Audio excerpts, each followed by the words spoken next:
Ils sont arrivés de Nîmes dès hier soir. À l'annonce de la mort de Jean Ferrat, l'émotion a tracé leur chemin. On a tout arrêté d'un seul coup.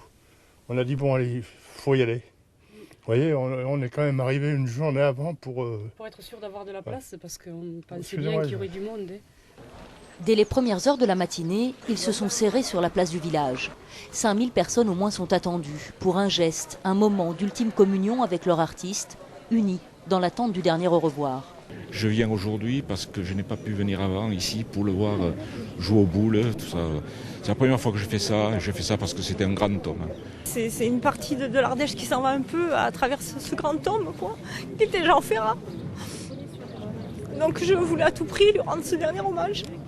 Je suis animatrice dans une maison de retraite et tous les mercredis, on chante des chansons de Ferrat. Et puis là, ça sera un peu par rapport aux personnes âgées aussi, je pourrais leur raconter l'événement. 170 gendarmes et policiers ont été mobilisés pour canaliser cette grande marée en deuil. Depuis hier, le cœur d'Entraigues se transforme pour devenir le théâtre du dernier hommage, un hommage national retransmis en direct sur France 3 pour un monument qui préférait vivre caché. Donc nous on a 4 caméras à placer par rapport à ça.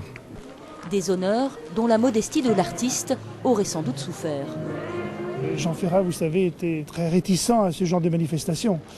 Donc on a fait un petit écart quand même pour accepter tous ses admirateurs, tous les gens qui ont voulu lui rendre un dernier hommage. Mais il faut qu'on reste très, très sobre et très digne. Après cette cérémonie faite de textes et de chansons de Jean Ferrat, le poète sera inhumé dans le cimetière de son village, cette fois dans la plus stricte intimité.